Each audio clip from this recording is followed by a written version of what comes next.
Well, the topic of our conversation today is about succession and transition and the ability to maintain continuity in an organization when you go through the years like 31 and you go through people, even though PeopleService has a great tenure of your region managers and other employees.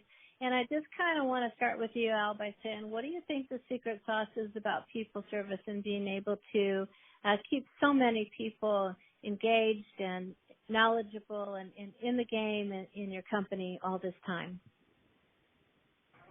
Well, I think it comes down to the culture we've tried to create over the years, and you know, our employees are our top priority. They're the ones that are face-to-face contact with our clients daily, and so they need to be engaged and know what we're trying to accomplish and be motivated to work with us to do that. And so we really try to make it kind of a family-oriented business as opposed to a cold corporate culture.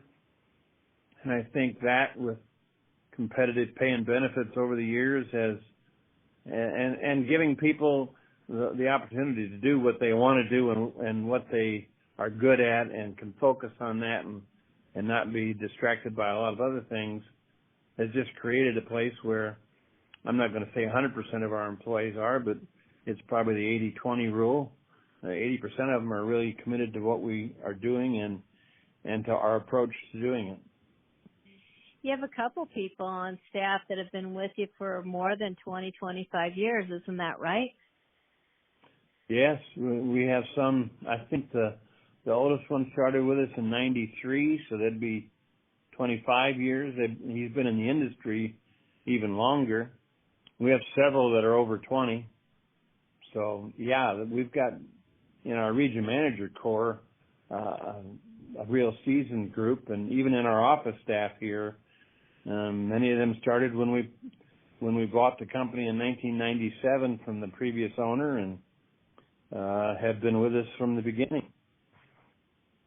Even in our operator level, Wendy, we've got some employees who have probably been with us 25 years or longer. In addition, you know, outside that region manager group, but just the day-to-day operations staff out in the field, there's several employees who've been with us 25 years or longer. Is that as much a dedication to the communities they serve as PeopleService, the company? Oh, yeah, I'd say it's a combination of both. For the vast majority of our employees, they're outdoors people. They enjoy participating in activities in the environment, and so protecting it is really important to them. Obviously, on the other side, drinking water, what's more important than having clean, pure drinking water? You don't have to look too far outside of developed countries to see the impact of not having that resource.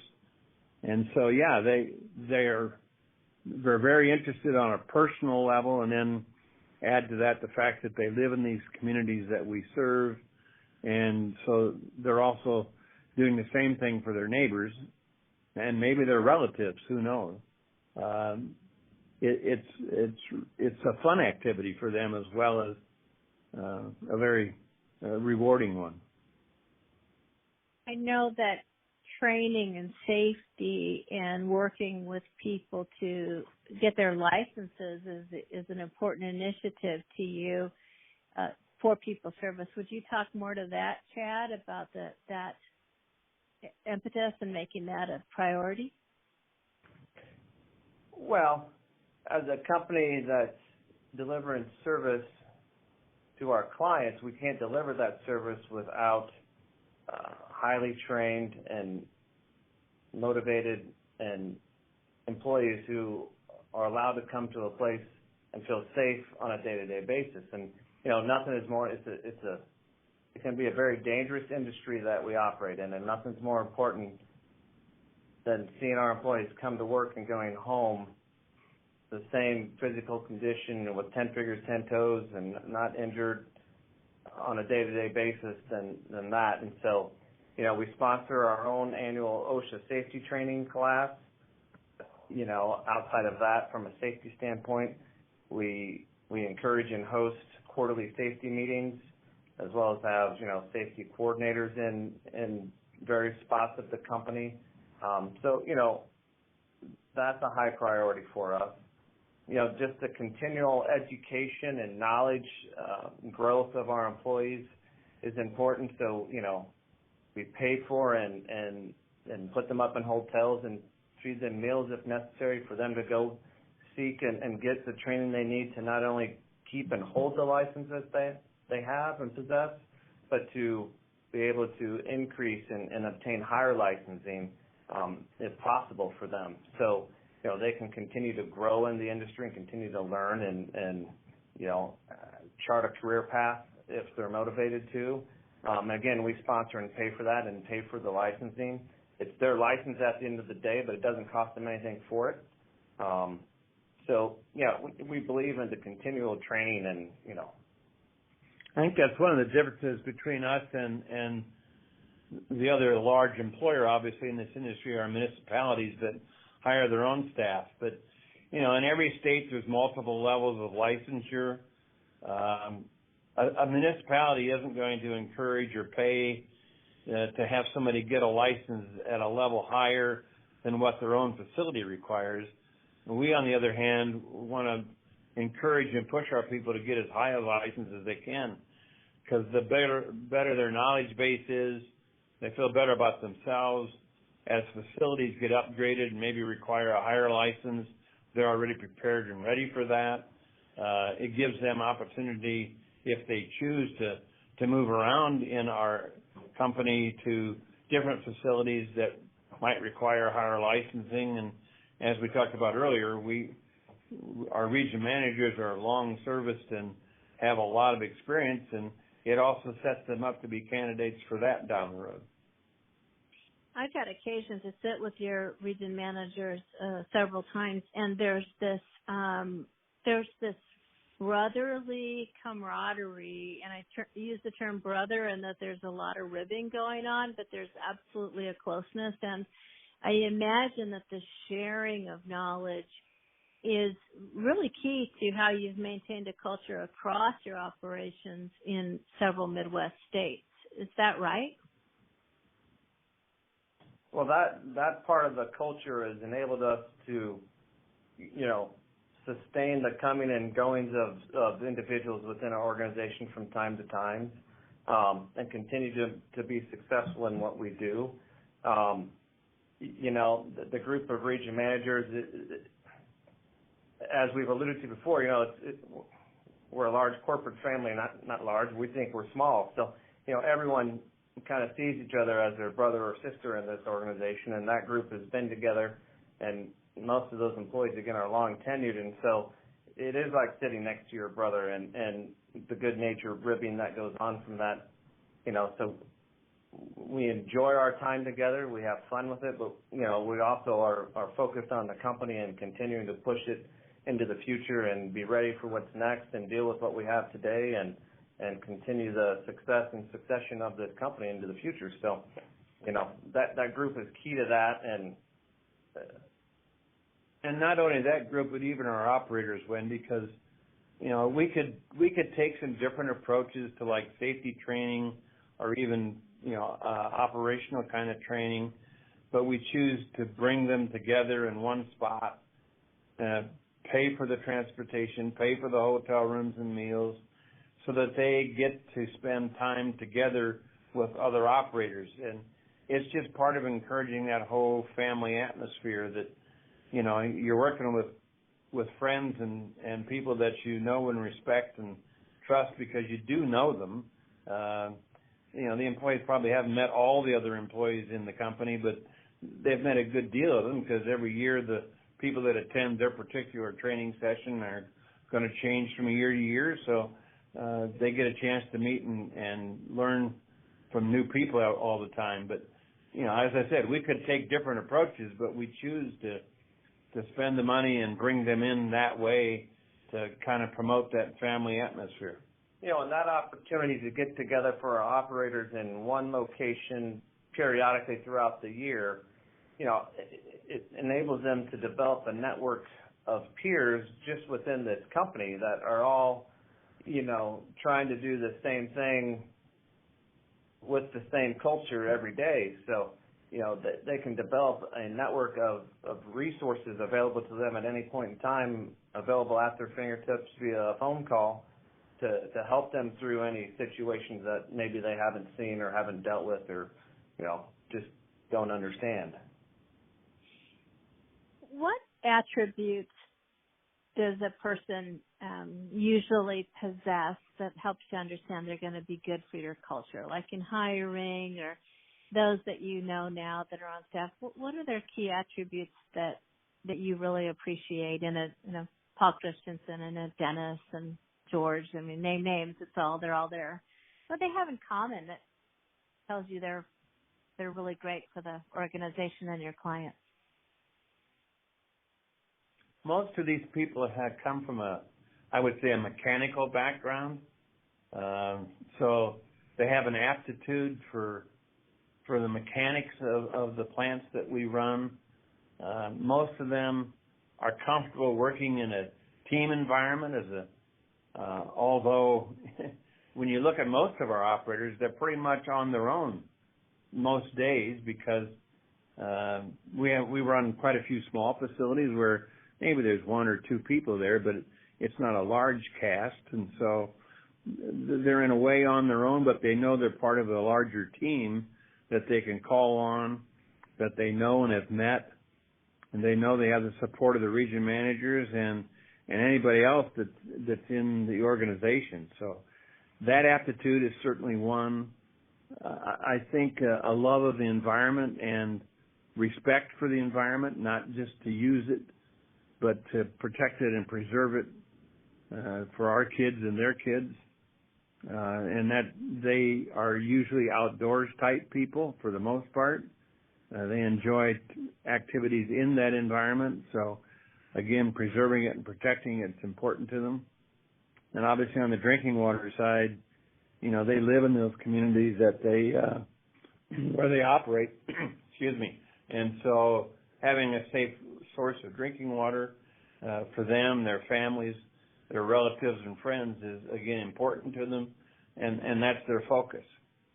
It's really just honest, hardworking, independently motivated individuals will succeed here. You just, because we are kind of spread out, all the time, not just when somebody's watching or when it's convenient. So, again, those types of people are the ones that generally succeed here. Yeah, high level of integrity and actually low ego in terms of being protectionist about an idea or a solution or their state's operating better than the other state. I don't sense any of that kind of competition at all. It's really open sharing, isn't it? Yeah, it is. And, one of the things we joke about is that a lot of, and this isn't being totally critical, but a lot of municipal employees, they find their job security in keeping the information to themselves so that nobody else knows it, and thus, they feel they have job security because they can't be fired because nobody else knows how to do what they do. We take a totally different approach to that. We have multiple people that know almost all of our facilities. So when it comes to vacations or illnesses or even turnover, we can have people fill in that have been to the facility before, they know it, have run it or one like it. And so the sharing is just a natural aspect of our approach to the business. And, there are some people that aren't comfortable with that and they don't stay long, but for the most part, our employees are comfortable with that and enjoy it.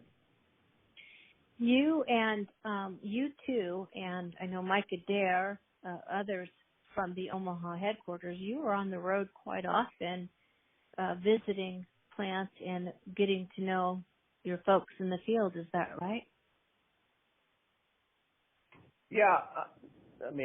several of the people here in our corporate office, as well as our region managers, who really are road warriors. I mean, they are on the road, usually day in and day out, visiting employees and clients and prospective clients and regulatory inspectors and people like that. So we don't have a lot of large 30-man operations. It's one guy here, 2, 3 there. So yeah, there's a lot of time spent on the road for not only the people here in this office to get out to our clients and employees in the states that we serve, but the region managers as well. It's part of that family atmosphere. We enjoy very much getting out there in the field and out on location with our employees, and they enjoy it equally. So it's nothing better than walking into a facility and meeting an employee there and getting a tour of that facility. They take a sense of pride in what they do, and so they're dedicated and passionate to it. So they love the opportunity to take somebody out and show them what they do and kind of demonstrate their knowledge to them. Most of our employees relish that opportunity, and it's fun for both of us. Yeah, that's different. We spend more time on the road than we probably have to, and it's part of that family culture. I mean, I want to know the employees, and I want them to know me, and we have different job titles, but we both have a function to play in this company. They are, quite honestly, much more important than I am because of the responsibilities they have day to day and what they do, and even with the clients. When we're on the road, we not only see employees, but we also stop in and talk to clients. It's important for us to know what they're thinking, what's important to them, and let them know that they're important to us. We don't have a client on the books that we don't want to have a relationship with well into the future. What's the most complimentary thing a client can say to you about your people? I think one of the best ones I've heard over the time is that a city administrator told us that, it used to be when the heavy rains would come in the middle of the night, he'd get out of bed and get dressed and go out and find the operator because he knew there was going to be issues and he was worried about it. And after hiring us under a contract, he said, I sleep much better. I don't have to get up now because I know you guys are going to take care of it. Yeah. That goes back to integrity, doesn't it? Yes, it does. This industry is a 24-hour-a-day, 7-day-a-week job. It's not an 8-to-5 one. And our guys, one of the downsides to employment in this industry is being on call. And we try to keep people in teams as much as we can so they can rotate and maybe be on call 1 out of 2 or 1 out of 3 or 4 weeks as opposed to, almost all the time. But mechanical breakdowns don't just happen between 8 and 5, and rainstorms don't just come between 8 and 5. So, we're always prepared, and our operators know that's part of the job. And we have a 800 service that our clients can use if some issue does come up, that they'll reach whoever is on call for that particular facility, and they'll get dispatched quickly. And our employees know that they have help at their fingertips if they need it. If it's an emergency situation, albeit from a weather event or a mechanical breakdown, and they need additional help, all they need to do is call their manager, and we'll get whatever resources there we need to get the situation resolved.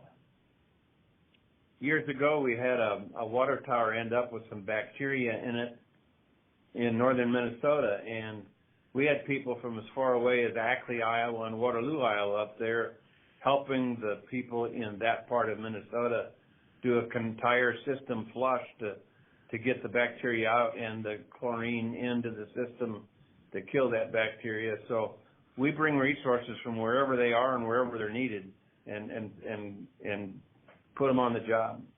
Kind of like an APB, right? Yes. Well, you recently, a couple of long-term employees have gone or are leaving in Iowa, but it seems like that transition is going to be seamless and has been seamless so far.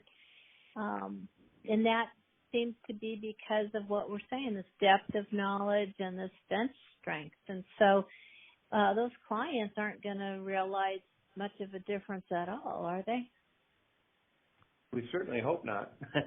I mean, they'll miss the personalities, right? But sure. I mean, there's always that change, but in terms of people's approach to the job, that's not going to change. You know, the people that are on site day to day aren't going to change. And we've done some things organizationally over the last couple of years to develop a bench strength that we didn't have prior to that by instituting an assistant region manager position.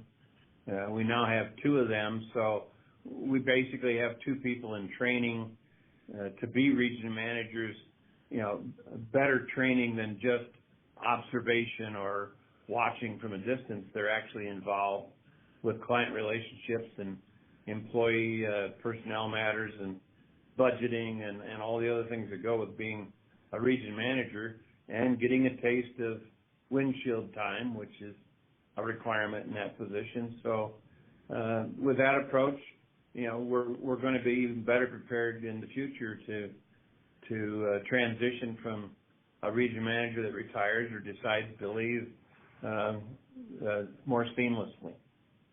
But from the client's perspective, like you said, Wendy, from the level of service that they'll receive, from the dedication of the staff and the company to their needs, that they won't see any difference in that regard. Yes, the faces might change a little bit, but you know, the approach that we're going to take and the fact that we've got people available that have been cross-trained to help with their facilities and know their facilities and know the way we operate as a company, you know, we've been able to prepare for the losses and deal with the losses by promoting people from within who are well familiar with what we do and the clients we serve. So they shouldn't see any difference in our approach or the level of service that they're going to see. Well, it's been a great first 30-plus years, has it not, Al? It has. And it's going to be a bright future going forward. And I think that the seamless transitions, the depth of knowledge, your bench strengths are all part of it. And I thank you both very much for your time today. Thank you, Wendy. Thank you. It's been a pleasure speaking with you. Bye. See ya.